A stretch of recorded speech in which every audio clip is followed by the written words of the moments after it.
que es uno de los principales impulsadores del discurso estigmatizante, del discurso de odio contra los periodistas y los medios de comunicación.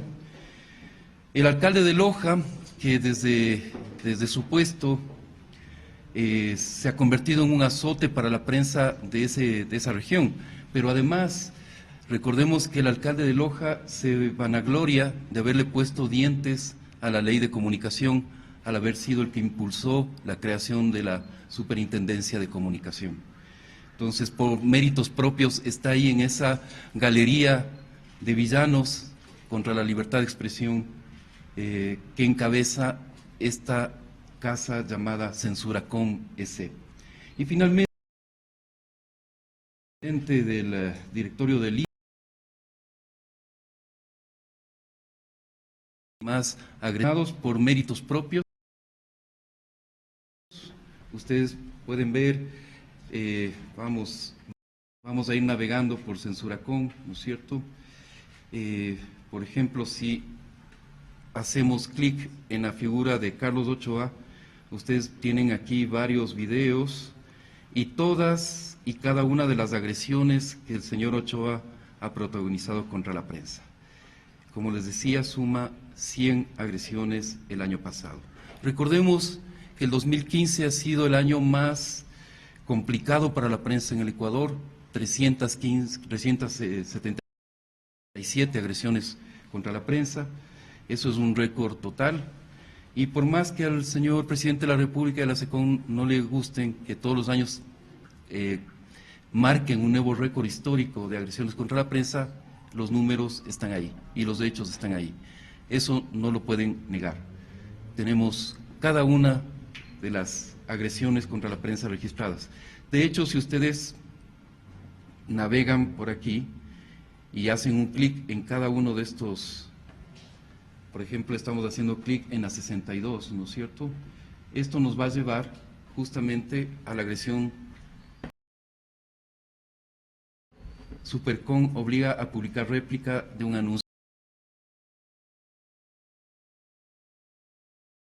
Ahora, ¿cómo regreso a la atrás? Perfecto. Ok, ahí estamos. Bien. Entonces, y con cada uno de los personajes, ustedes van a tener aquí toda la información debidamente verificada de cada una de las acciones de estos funcionarios que, como digo, se han convertido en azotes contra la libertad de expresión. Si bien el tono que hemos querido darle al informe de este año es jocoso, es irónico, es satírico, esta idea del Censuracom como un circo, ¿no es cierto?, que además es porque en realidad no encontrábamos mejor forma de graficar las agresiones contra la prensa en el Ecuador que una cuestión así media circense. Porque hay realmente hechos surrealistas, hechos que uno no podría creerlos en otro contexto, ¿no es cierto?, pero que en el Ecuador se están dando. Pero, sin embargo, pese al tono jocoso toda la información es seria, y eso quiero hacer énfasis. Toda la información que está aquí es seria, está verificada, es información absolutamente válida, datos duros, esto es puro dato. Entonces, el tono, la forma de presentarla hemos querido hacer jocosa, pero en definitiva toda la información de aquí es plenamente válida y ustedes la pueden utilizar las veces que sea necesaria porque es información absolutamente verificada. Bien, eso un poco quería contarles. Vamos a ir, cada uno de los personajes tiene su historial, pero tenemos otra parte de esta carpa del Censuracom, que son, por ejemplo, las resoluciones más polémicas de la Supercom, las 5 resoluciones más polémicas. ¿No es cierto? Aquí tenemos la leyenda del alcalde vanidoso, es decir, cuando el señor José Bolívar Castillo demandó a Diario La Hora porque no le había cubierto su rendición de cuentas, por ejemplo, ¿no es cierto?, y le acusó de censura por omisión. El curioso caso de los títeres linchadores, ¿no es cierto?, que es cuando a Teleamazonas se le sancionó porque unos títeres se burlaron del presidente de la Federación Ecuatoriana de Fútbol, Luis Chiriboga, ¿cierto? Está toda la información del caso. En la Corte del Rey Supercon grafica el caso cuando la Supercon demandó a un medio porque había este medio no publicado una réplica de la Supercon. Era la Supercon contra la Supercon, demandando en un caso de la Supercon y resolviendo la Supercon, ¿no? Entonces, en la Corte del Rey Supercon es todo lo hace la Supercon. Este caso también es muy curioso.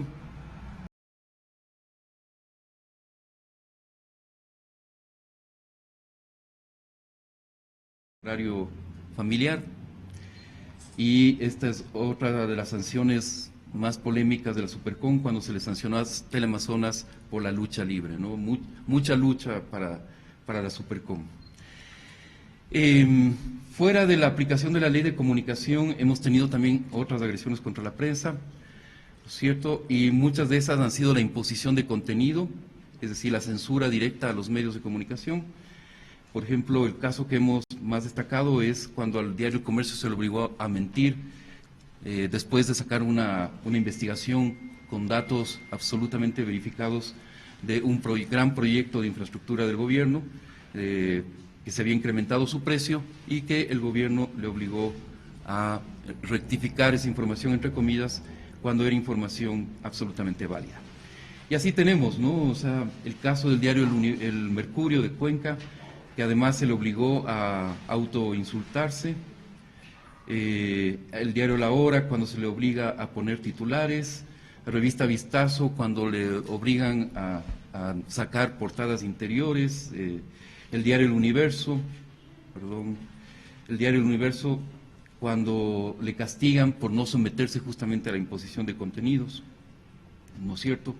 Es decir, las réplicas más insólitas también están desarrolladas en Censuracom.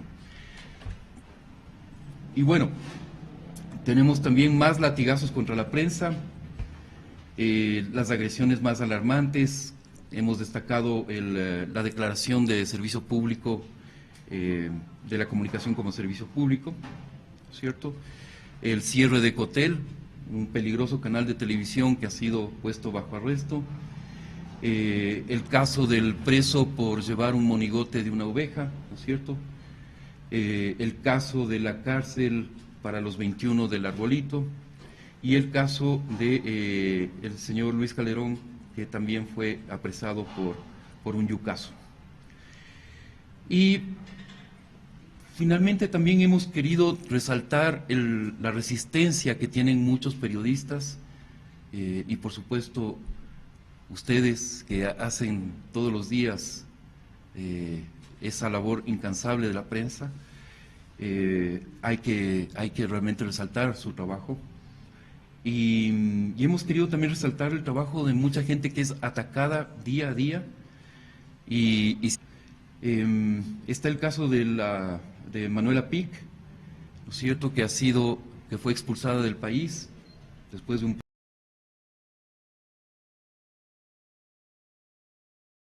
Presento ejemplos como el del monigote, pero según un informe se tiene entendido que ese monigote llevaba dinamita. ¿Eso no ponía en riesgo a las personas?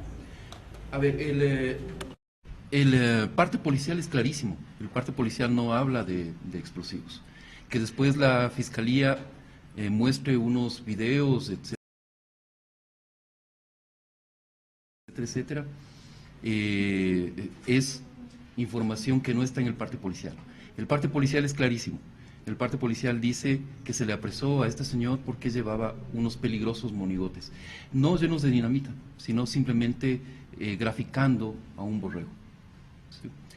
En torno a otros casos, por ejemplo, el de Manuela, usted decía también, según algunas autoridades se ha indicado que es una extranjera haciendo política. Eso es permitido dentro de nuestro país cuando se vulneraría lo que dice la normativa. O también quisiera ponerle otro ejemplo, el de Martín Payares, perdón, el señor Payares. El comercio indicaba que no se sujetó a las políticas. Y también hablaba usted de los tuiteros.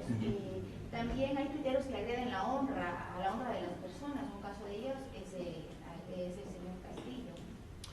A ver, caso, a ver, caso Manuela Pic. Bueno, pregúntenle al gobierno nacional si es permitido entonces que tenga el señor Guillaume Long, por ejemplo, es ministro y es inglés, de lo que yo entiendo, tiene pasaporte inglés. El señor Quinto Lucas fue subsecretario de Cancillería, ¿no es cierto? Y hay N de asesores españoles, por ejemplo, ¿no es cierto?, trabajando para el gobierno nacional. Entonces, ¿por qué se les permite a unos extranjeros hacer política y a otros se les acusa de hacer política? Cuando además la Constitución garantiza que todos quienes residen en el territorio ecuatoriano tienen exactamente los mismos derechos, ¿sí? Es derecho constitucional. Entonces, no, porque es el caso, es un derecho constitucional, está en la Constitución. Se supone que tenemos la ciudadanía universal, ¿no es cierto? Entonces, sí hay un doble estándar, ¿no?, para medir. Segundo caso, ¿qué me decía? El de Martín Pallares y su actividad en redes sociales. A ver, el hecho concreto es que a Martín Pallares se le despidió porque el medio le dijo o las redes sociales o nosotros. Eso es censura.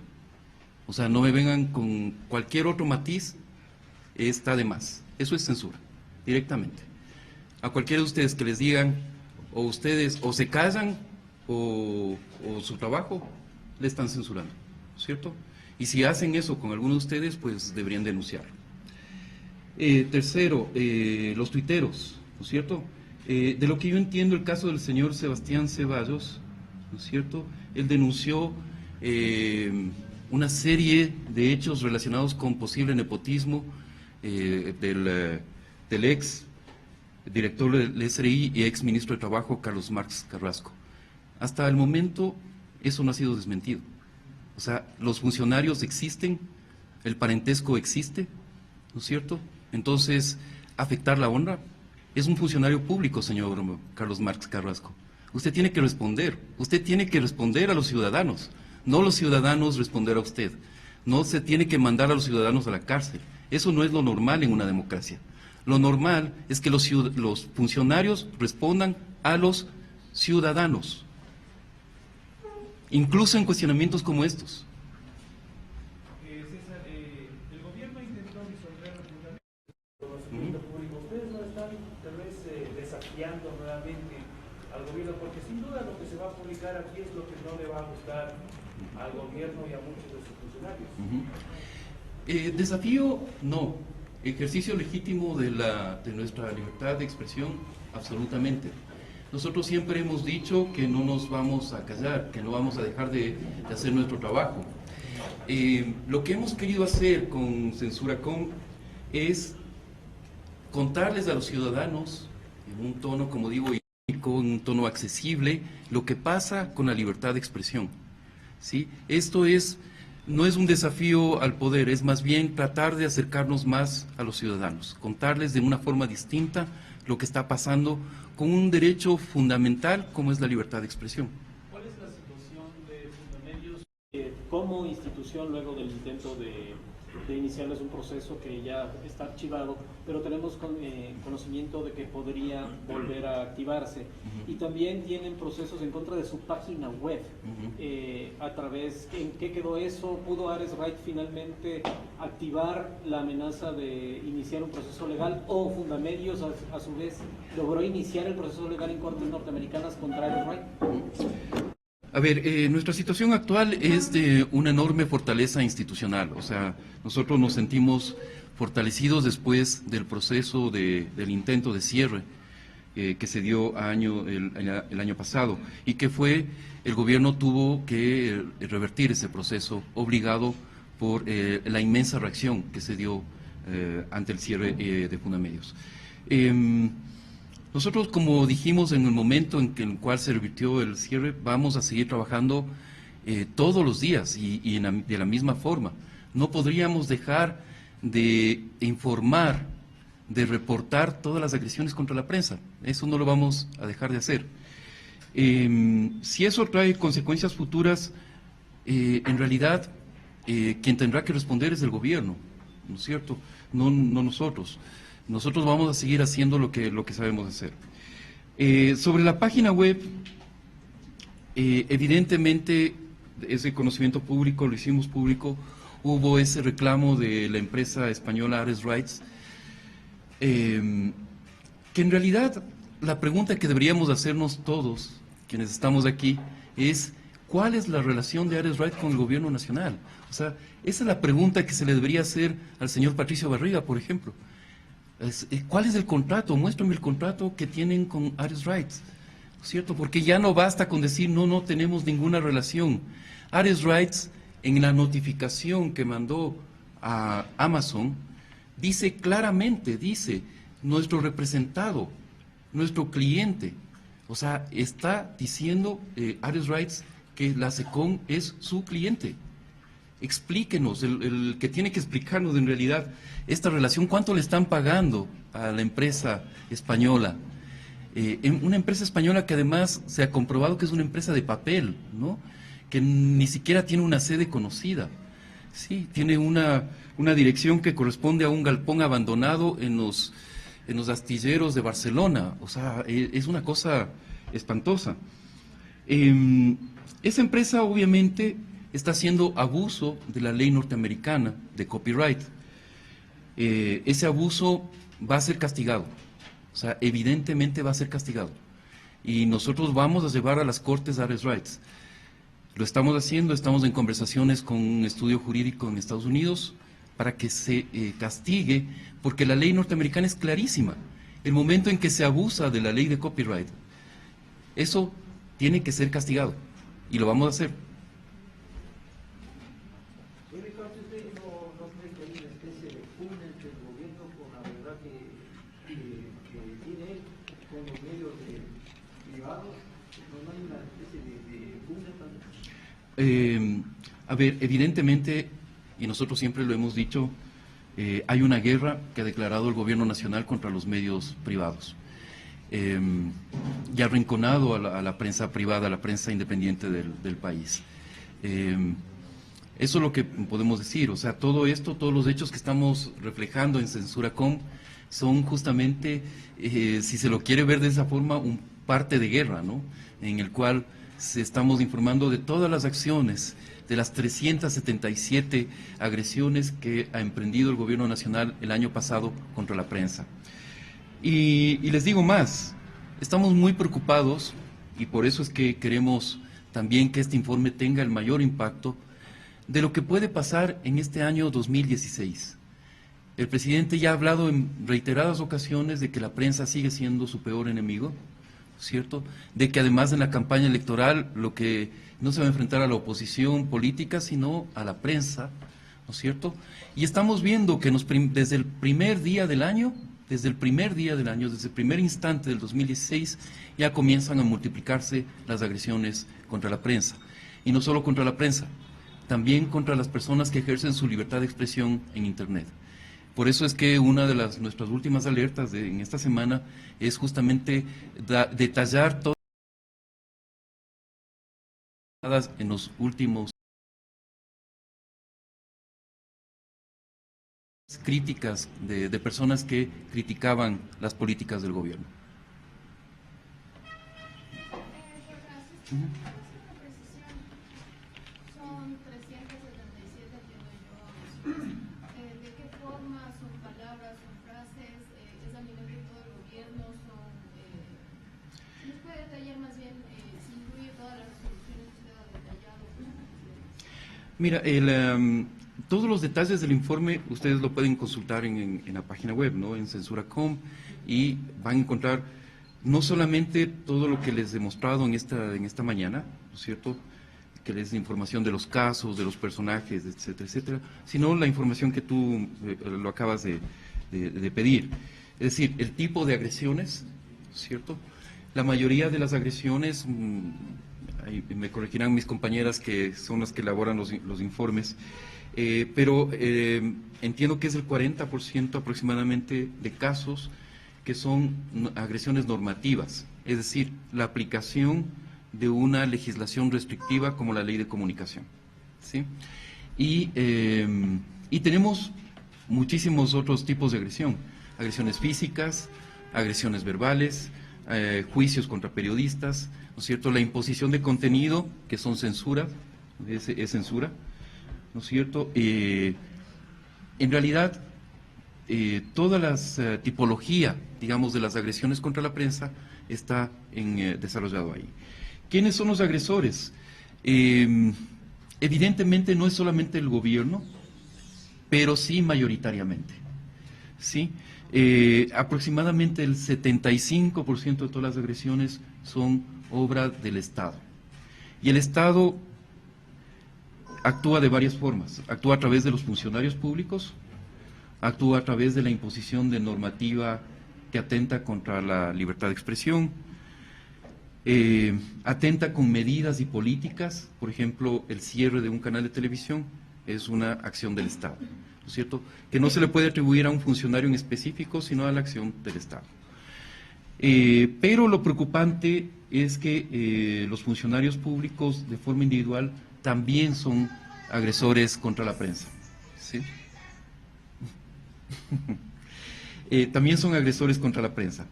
Y por eso es la galería de villanos, ¿no? O sea, ustedes tienen ahí, en esa galería que está ahí, los 5 personajes que más agreden a la prensa en el país. Esos son los 5 personajes que han protagonizado la mayor cantidad de agresiones, ¿sí? Y tú vas, y si vamos, por ejemplo, al Chato, ¿vamos al Chato? Perfecto, vamos al Chato. ¿Cierto? Aquí tenemos, ¿cierto?, las agresiones que ha protagonizado el señor Castillo. ¿Está ahí? Sí se ve, ¿no? Ok. Bien. Y como les decía, también con la valoración de no solamente la cantidad, sino la importancia que tienen esas agresiones. Pero toda la información, en realidad ustedes pueden entrar a cada uno de los datos, están desagregados, están, digamos, mostrados de una forma que sea lo más amigable posible. Señor Ricardo, ¿ustedes no se consideran políticos tal vez? No.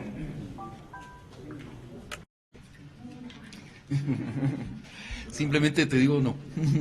Porque desde el gobierno dice que ustedes, digamos, solamente hacen críticas hacia los ataques del gobierno. Y nunca hacen referencia a los ataques que muchas veces sin fundamentos. Ponte, ese es un ataque político que no se sustenta en la realidad. O sea, basta, ustedes pueden revisar las 377 agresiones, como digo, obviamente es el Estado el mayor agresor, pero no es el único agresor. Y hay otro tipo de agresores. Y que están ahí, o sea, están reportados, no hemos callado ningún tipo de agresión. Señor Jorge, el año anterior se cuestionó mucho el financiamiento que tenía Fundamedios. No, y este año también acaban de sacar una nota en el Telégrafo. ¿Cuál, o no sé, para aclarar, cuál es, o de dónde provienen los recursos que tiene Fundamedios? Eso es absolutamente transparente, lo hemos dicho varias veces. Nosotros nos financiamos con proyectos que son a su vez financiados por la cooperación internacional, ¿no es cierto?, que es absolutamente legítimo y legal. De hecho, muchos funcionarios de gobierno trabajaron antes de trabajar en la burocracia como personas vinculadas a organizaciones que recibían financiamiento, por ejemplo, de USAID. El mismo director del Telégrafo, el señor Orlando Pérez, que ahora se rasga las vestiduras por el financiamiento de Fundamedios, fue un director de la organización Pro Acceso, recibiendo sueldo directamente de USAID. Entonces, explíquenme por qué en el caso del señor Orlando Pérez es válido y en el caso de Fundamedios es un pecado mortal el recibir financiamiento internacional. Nosotros no tenemos un financiamiento de ninguna organización ilegal. Nuestro dinero es absolutamente legítimo, pagamos todos los impuestos cumplidamente, cumplimos todas nuestras obligaciones con el Estado ecuatoriano, así que nadie nos puede señalar por eso. Y es más, yo quería entregarles por ahí, préstame, Pau, gracias. Ya, tenemos aquí una carpeta bastante voluminosa con todos los pedidos de réplica que hemos hecho a los medios públicos para que publiquen nuestra versión en cuanto al financiamiento. Miren todas las... Ni una sola vez han respondido. Mienten descaradamente y nunca nos han dado la oportunidad de decir las cosas como son. En el caso donde ha habido respuesta, por ejemplo, yo presencié un pedido de ustedes, se Ajá. envió un CD, pero el CD estaba en blanco, estaba mal grabado. No. A ver, más allá del detalle técnico, o sea, se está negando un derecho constitucional por un detalle técnico, ¿no es cierto?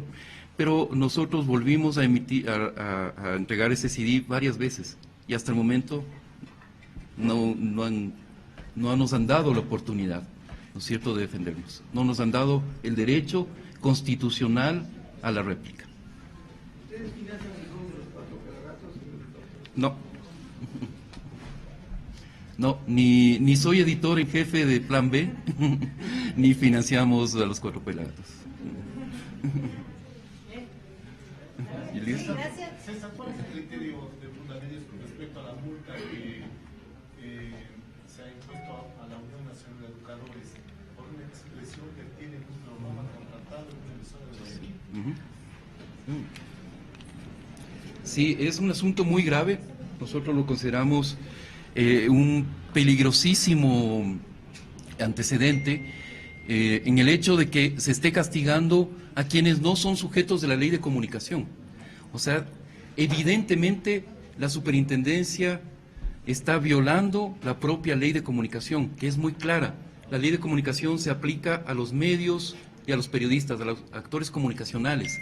Recordemos que curiosamente, ¿no es cierto?, el Cordicom emitió una resolución al inicio de la aplicación de la ley, excluyendo de la aplicación de la ley a actores comunicacionales como el presidente de la República con su sabatina, y a la SECOM con toda su serie de medios de comunicación.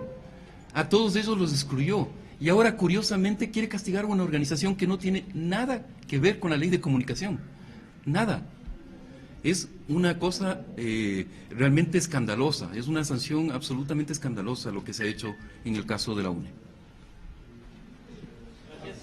César, ¿acudirá Fundamedios a la Asamblea para proponer cambios en la ley?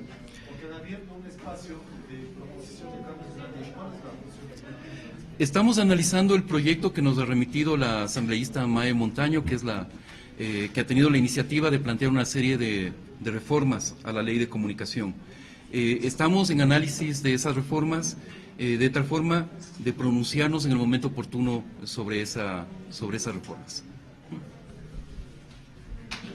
Muchas gracias a todos. Y bueno, consulten censuracom.es, está a su disposición.